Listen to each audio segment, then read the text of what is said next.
ভাই বর্তমান সময় হতেছে একমাত্র থাম্বনেল।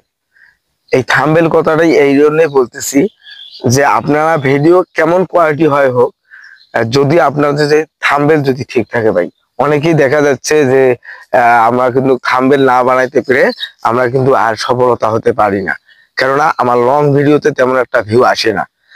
এই কারণে যদি আপনার থাম্বনেলটা ঠিক না থাকে, তাই অবশ্যই একটা ইউটিউবের ক্ষেত্রে, একটা ফেসবুকের ক্ষেত্রে আগে থাম্বনেলটা গুরুত্বপূর্ণ। এখন আমরা অনেকেই ভিডিও দেখি, ক্লিক করে তাদের থাম্বনেল বেশ ভালো, কিন্তু থাম্বনেলে অনেকটি সময় দেওয়া লাগে।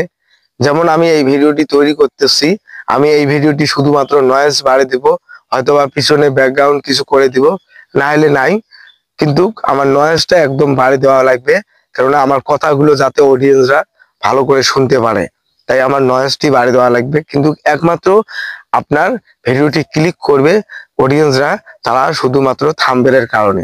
থাম্বনেলরা যদি একমাত্র যদি সুন্দরভাবে স্পষ্টভাবে দেখা যায়, লেখাটা যদি ঠিক মতো লেখা যায়, ডেসক্রিপশনে গিয়ে আপনারা এই লেখা দেখেই কিন্তু অনেকে আছে অডিয়েন্সরা, তারা ভালোবেসে আপনাকে দেখা যাচ্ছে যে আপনার ভিডিওটি ক্লিক করে তারা যদিও 1 মিনিট শোনার চেষ্টা করবে, তারা পুরো ভিডিওটি দেখে যাবে।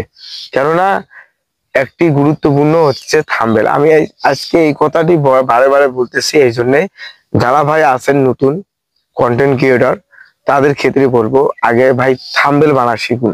থাম্বনেলটা কিভাবে বানাতে হয়, অনেকে আছেন যারা থাম্বনেল বানাতে পারেন না, কিন্তু থাম্বনেল বানাতে হলে আপনারা ইউটিউবে সার্চ দিবেন, ভালো ভালো ইউটিউব চ্যানেলের ভিডিওগুলো দেখবেন, যেগুলো সুন্দর মতো করে থাম্বনেল তৈরি করে দেখায় আপনাদেরকে।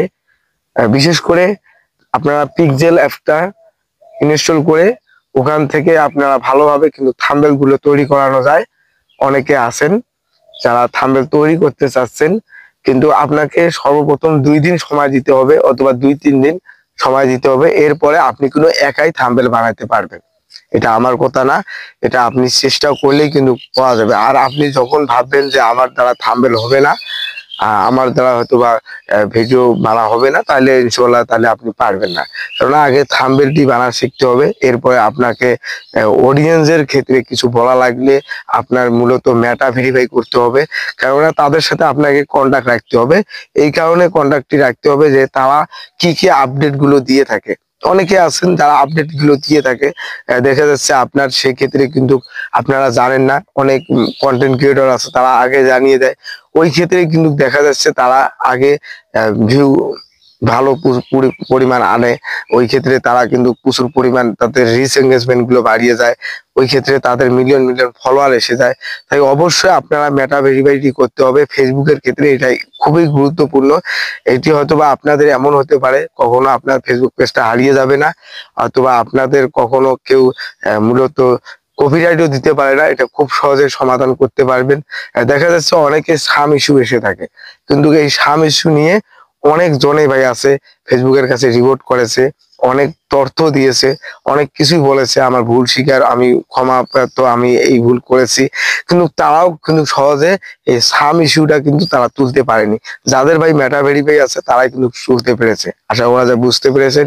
তাই অবশ্যই আগে আপনাকে থাম্বনেল বানানো লাগবে, এরপরে আপনাকে ফেসবুক পেজে অথবা ইউটিউব চ্যানেলে মেটা ভেরিফাই লাগবে। এর মেটা ভেরিফাই কারণ হতেছে ফেসবুকের সাথে অথবা ইউটিউবের সাথে সরাসরি কথা বলানো যায়, আর আপডেট বিষয়ে সবার আগে জানানো যায়।